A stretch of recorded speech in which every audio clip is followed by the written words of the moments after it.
morning,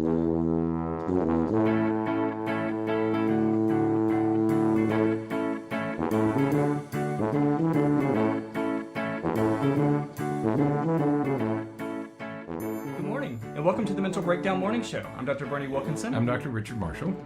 December 2nd is today's date. Friday? Friday, December 2nd. First Friday. Yes, first Friday. You're downtown tonight. Yeah, oh, that's right. Downtown Lakeland has some First things. Friday. Today's podcast is sort of wrapping up a lot of the things that we've talked about. And over the course of the week, we've kind of progressed towards the possible inevitability of, if your relationship isn't working, if things continue to go poorly, we were now today where we try to figure out how to have amicable separations. Right. Because again, the rate is between 50 and 60% that relationships end in divorce. And so I think it's important that we spend a little bit of time talking about, okay, so what now? How do we separate? How do we uncouple? How do we handle that in a way that's going to be in each of ours best interest, but also, if there's kids involved, in the kids' best interest. Children, right. So one of the things we'll talk about is this idea of discernment counseling, and something we call here pre-divorce counseling. Where you work with a therapist, you work with, and it's not so much a therapist as it is more a mediator, somebody to sit down with you and help you through the process of uncoupling, of separating in a way that's going to work in the benefit of both individuals. And I wish more people would take advantage of these kinds of approaches. I don't like to call them therapies. It's more of an approach to divorce. Because after all, 50 or 60% divorce rates, 1 out of 2 marriages is going to end up in divorce. And as we've said all week long, that the relationships have a tendency to gradually unravel, sometimes slowly and sometimes quickly. We've talked about after 3 or 4 months of living together, being a couple after marriage, or even after living together, you begin to find out that maybe you're not as compatible as you thought you were, or that your sex drives are a little bit different than they used to be. One of the things that a friend of mine would always say, and I think is good advice, is during the dating and the engagement phase, that's the best that your relationship is going to be. It's never going to be this good again, because other things are going to begin to interfere and intercede. We've talked about the effect that children have on a relationship. So there are many forces inside and outside a relationship that tends to pull partners apart. Okay, and so if you reach that point, yesterday when we were talking about how do you know when you need couples therapy, and how do you know when it's too late? Okay, so you may reach that point where I think it's too late, and perhaps we should consider. We talked about the frustrated father on Wednesday. If he's going to consider ending the relationship, how should that be done? And discernment counseling gives us an approach. Okay? Yeah. And so the idea is to sit together and talk about how to uncouple in a healthy way, by saying, this is the issue that you have, this is the issue that I have, and now as we look at the landscape in front of us, these are the things that you need to resolve. These are the things that I need to resolve. And this goes beyond just maybe the financial aspects. Who takes care of this credit card? How do we handle any joint accounts and those kinds of things? It goes a little bit beyond that, because what I like about this idea is that there are reasons that the relationship didn't work out. There are reasons that lie within each party, and so let's have a conversation about what didn't work, for the sake of future relationships. Right. You know, would you're help. going to try to be in another relationship, or you will likely be in another relationship in the future. So what went wrong here so that you can prevent it from going wrong in the future? Right. And what better way to know that than from the person who had a problem with what you were doing? That's right. So you have these conversations as part of your separation, so that you better understand yourself, Right. for future relationships, but also so that you have a better understanding of where the other person was coming from. Right. Again, it's not therapy, because you're not going in there with the idea of fixing anything, but you're going into it with the idea of how do I better understand what happened, so that I can better address it in the future. That's right. It's really, we acknowledge that it's incredibly difficult to admit what you might have done wrong. Right. I mean, none of us want to feel that way. Right. But believe me, everybody does something wrong. Right. Okay. And so what discernment counseling does is it helps you to understand what your contribution was Right. to the dissolution of this relationship. Right. Okay, that's a very positive aspect of the uncoupling process, is that you can learn from your mistakes. Right. Absolutely. And so there's a few other things, though, that we would like for you to consider, and I think that it's important to be considered. You know, when entering into the process of separating and everything, and these especially hold true if it's related to the children, if you have children, and that is, you know, before you decided to separate, before that ultimate decision was made, the two of you worked jointly, in good ways and maybe not so good ways, but you both worked together and made decisions together, and you left the children home with him when you went out, and you allowed her to make decisions as it relates to different things in the house, and allowed, you know, of course it's in quotations, but what I mean is you didn't significantly oppose. Right. You didn't prevent him from watching the kids on his own, or you didn't prevent her from making some decisions as it relates to whatever's going on in the house. But yet, so many people, as soon as you decide, okay, that's it, we're going to separate, Right. now I don't trust him to be alone with the kids anymore. Right. Well, what changed in the past week? How did that change? Because last weekend you left him home alone with the kids all weekend. Right. But now all of a sudden you don't trust him. We get into this is when relationship decoupling becomes adversarial.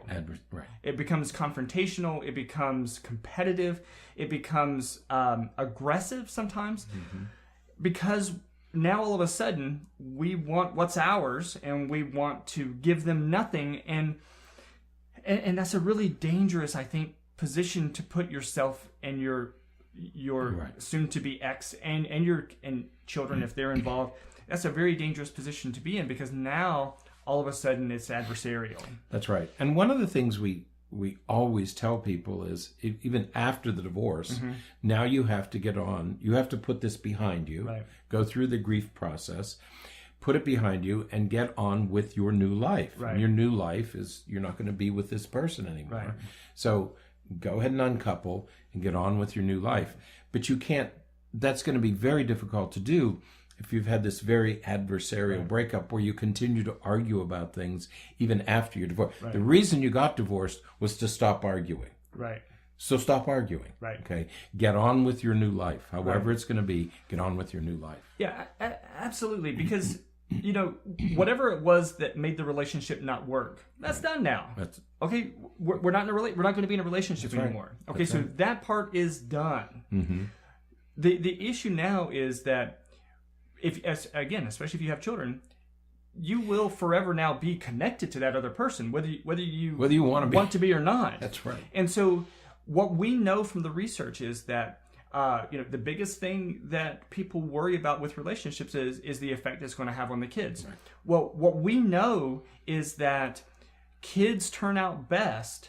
The best outcomes for the kids is completely dependent on the behavior of the parents after the divorce. Absolutely. Right. If the parents can get along, if they can, what I always say is that, even though you're not in a relationship anymore, you still have to be allies. You still have to work, because you're still working with the common goal of making things, helping your kids have a good life. Mm-hmm.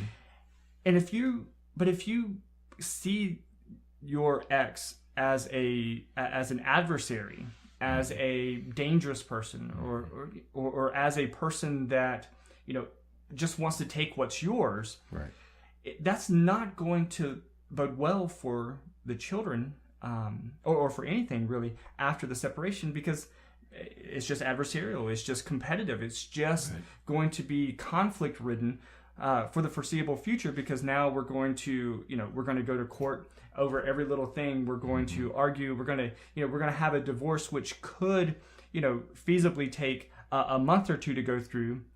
Now we're going to stretch it out for 3 years, because we're going to have custody evaluations, and we're going to have psychological evaluations for everybody, and we're going to make sure that this person is safe for the kids, and that person.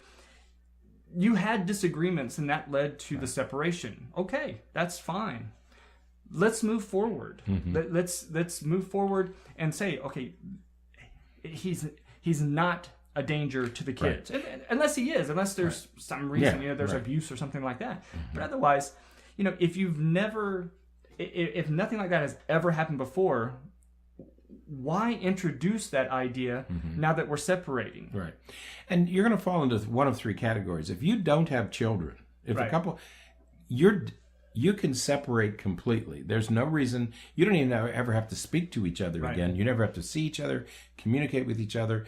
You can cut all ties with that person. Right. If you have children who have already left the home, in college or married, having their own families, it's a little bit more difficult, but still, you don't have to have much to do with each other, because the kids are gone. It would just be the big things: graduations, marriages, those things. That's right. You still have to go to weddings together. You still have to go to baptisms. You have to go to family events, life events. Then there's this third group where you have young children who still are going to be living at home for a while.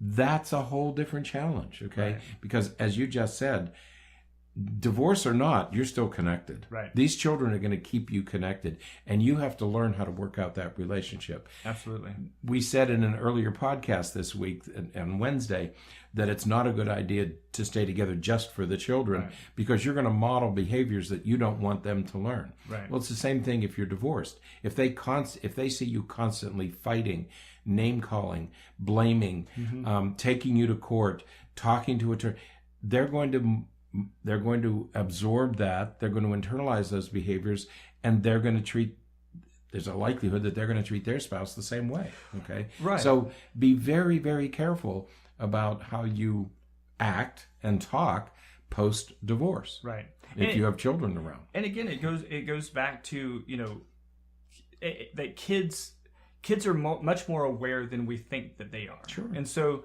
if you're separating and it's a volatile divorce, and you say, "Oh no, I don't talk to my attorney or do any of that stuff around my kid," the kid still knows. And I think it really is amazing to me how much so many parents really believe that the kids have no idea what's going on. I mean, certainly there are kids who don't know anything that's going on, but the vast majority are keenly aware. I mean, they know.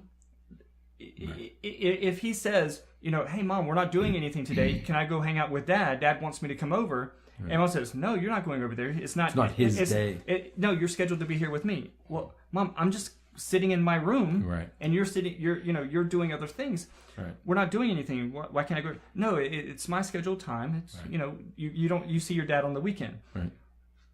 He's going to interpret that as mom is keeping me from my dad. That's right. Well, why wouldn't he interpret it that way? And so we need to be able to work through these issues in a way that allows the kids to be secure, to feel safe, stable, and avoid issues where the kids are having to choose, where they're having to make decisions about one parent over the other parent, Right. because that is so potentially damaging to kids. So many parents just don't understand the damage that does to kids. The idea of kids testifying about who they would prefer to live with, that affects their psyche so much. That it's just a shame that happens. No child should ever be put in the position of choosing one parent over another. Right. Just shouldn't happen. No, this is, we often say, if you get divorced, you're trading one set of problems for another set of problems. But we don't even need to use the word problem, so we can say challenge. If you stay together, it's going to be challenging. Right. If you uncouple, it's going to be challenging. Right. It just depends on which challenges you're ready to assume. Right. You're going to have them one way or the other. Right. If you stay together, if you separate, you're going to have challenges. You just have to choose which ones you want. Right, and it's all in the way in which you manage those challenges. Right. There's what I like to say, there's adult ways to manage those challenges, and there's adolescent ways to handle those challenges. And hopefully, as adults, we can make adult decisions, and we can say, you know what, this isn't working. Right. And since this isn't working, we need to end it, part ways. And here is the best way for us to do that. Right. Kind of take as much of the emotion out of it as possible, and have a logical discussion, a logical consideration. And we have lots of attorneys who listen to the podcast, and we work with a lot of really skilled and smart and insightful attorneys. But a lot of times, attorneys in the legal system makes it more complicated because, in situations where, attorneys will make recommendations that from an adversarial perspective is in your best interest. But it doesn't have to be adversarial. Right.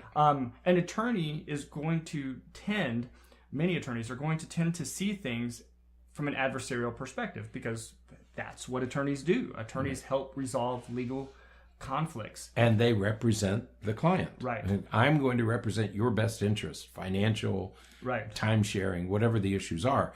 I'm going to do all I can to get you as much as I can. Right. But that's an adversarial relationship. Right. The legal relationship is an adversarial one. Right. Because by nature. Because that is their goal. And remember, when your attorney makes recommendations for you, it is in your best interest from the attorney's, that adversarial type perspective. Right. It doesn't necessarily mean that it's the right decision. There are lots of times where the attorneys will say, nope, that's the dad's scheduled time, so that should be the only time the dad sees him, because from the attorney, that potential legal perspective, you don't want to set a precedence for the dad having extra time, because if the kid is doing really well with the extra time and enjoying time with the dad, then that puts you sort of behind the eight ball as it relates to making arguments about, certain time sharing considerations. Well, that's, again, if it's going to be adversarial, if it's going to be that kind of conflict-ridden separation, then that is in the best interest of you and your attorney. But if you want to get along, but it doesn't necessarily mean that it's in the kid's best interest not to have a flexible schedule to see the father. You have to remember that this is your divorce, not the attorney's divorce. Right. And the attorney can give you advice and make recommendations, but you have to decide. And I know couples who have said, the attorney said, you're entitled to this, and the spouse will say, I don't need that. Right. It's okay.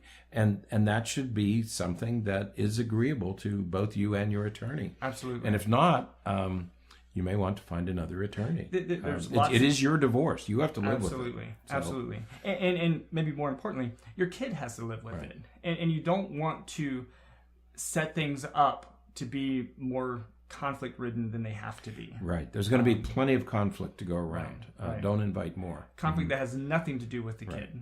So you need to just remember that. Remember the goal and purpose of the attorney in these kinds of situations, and make decisions that way. Right. And I wished as a culture, as a society, that we had better methods of uncoupling. I know that some Jewish friends of mine have gone through a divorce, and they have a process in the Jewish faith to uncouple. We have in Christian churches, we'll have what are called prenuptial classes or pre-Cana conferences, where we learn how to be a couple. We learn how to be, what we need to do to have a healthy marriage. I wished we had similar classes when you want to uncouple, because there are gentle, peaceful, amicable ways of doing it. And it's especially, doesn't matter if you don't have children. If you don't have children, just shake hands and walk away. But if you have children, there are amicable ways to have divorce. And and I wish we could do more in helping couples to get through. It's a painful process. When you have children, it's painful for everybody. Absolutely. But there are good ways. There are healthy ways to do it, and there are, like you say, there's the adult way to do it, and then there's the adolescent way to do it. So all right. So hopefully that's not the case for you, but if it is, certainly take into consideration some of those thoughts. If you begin to look at separation as the most realistic opportunity or option for your relationship, and really sit down and talk and consider these things so that you can do it in the healthiest way possible. That's right. That's going to be in your and the kids and each other's best interest. Yeah, if you're going to stay together, do it well. If you're going to get divorced, do it well. Okay, there are better ways to do things. Yeah, absolutely. So, all right. Well, that's it for this week. Next week we'll be going on to some other topics, some other issues that we'll talk about. But for now, we have our big podcast that will be will be published or posted, I guess is the right word, tomorrow. And in that one, we're talking about what happens in relationships when mental illness is involved, and we haven't even touched that topic at all over the past couple weeks. So we're gonna hit that one tomorrow, but that will wrap up our 2 weeks on relationships. So hopefully it was helpful and insightful for you, and you can take some of the nuggets that we kind of threw out there and use them to have a happier, healthier relationship with your significant other. So, all right. So that's it for the week. Have a great weekend. Enjoy the weather, and we'll see you next week on Monday. Yep. All right. Yes. Well into December. We will be coasting into December by next week. It'll be the 5th of December. Wow. So, all right. So until then, have a happy one, and we'll see you Monday. Good day. Bye-bye.